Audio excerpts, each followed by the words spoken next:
Super cheesy na merienda sa hapon. Gawa tayo nito guys. Talay. Yan, cheesy. Ube buchi. Wow, yummy. Kayo.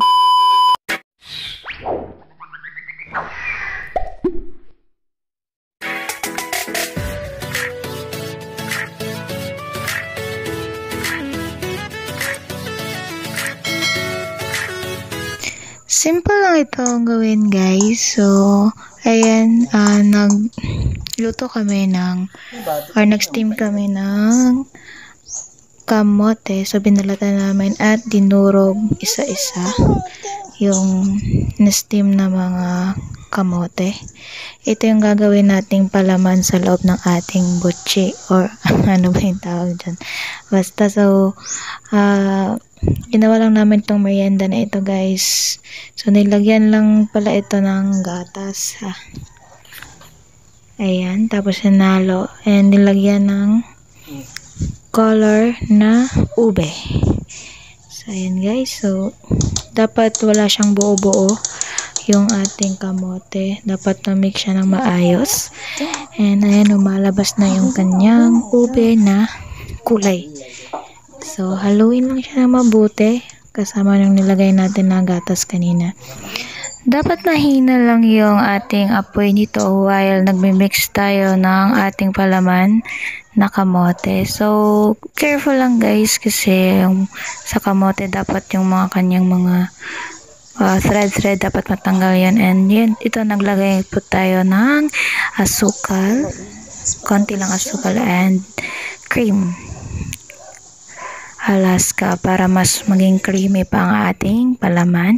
And next is margarine para mas creamier pa. So, ang ganda ng kanyang color na guys. This is my favorite color, char.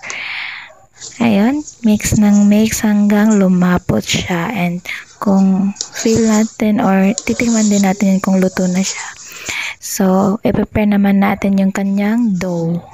So, ang ginamit namin dito guys is rice flour and glutinous rice. So, 3 cups ng rice flour and 3 cups ng glutinous rice. Ayan guys, ito yung magiging dough natin sa ating merienda. So, 6 cups lahat. And, lagyan natin ng asukal, yung white sugar, and konting tubig. And then, next up is ating color na ube syrup. Pampakulay, of course. Ayan, mix natin. So, yan yung hanggat maging ganito yung texture niya sa ating dough. Dapat mix na mix siya, wala siyang buo. And then, mag-mix tayo ng yung palaman, ilagyan natin ng konting kamote yung ating dough para mahalo siya doon sa ating dough. Yan. Tapos, nag-prepare na din tayo ng cheese. Sinlice na natin. So, ayan guys, nag-shortcut lang po. Nabilog na po namin yung mga dough. And then, it's time to i-shape na natin i-circle char. Bilog-bilogin na natin yung dough. And, ayan, finlatin natin yung circle na dough. And then, nilagyan ng palaman ng kamote. And then, cheese! Cheesy! Tapos bilogin. So, ayan, malaki kasi yung cheese namin, so mahirap siyang ibilog. So, hulmahin lang natin ng pabilog yung dough natin. Ayan guys, so, naghuhugas ako ng kamay guys. Tapos make sure lang natin na malinis yung ating kamay. Huy! Ayan, so, meron din pala tayong sesame seeds. Balutin natin yung ating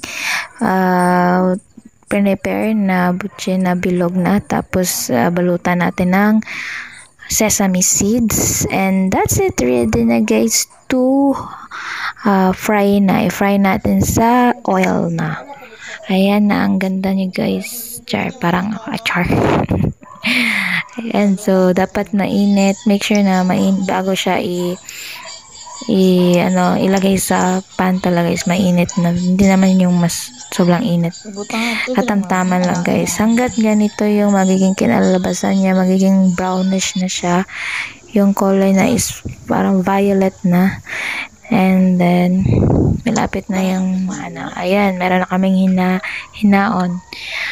Ayan guys, it's time to, ang init yun. It's time to reveal char. And guys, that's it. Snack na ta guys. Tara, talay.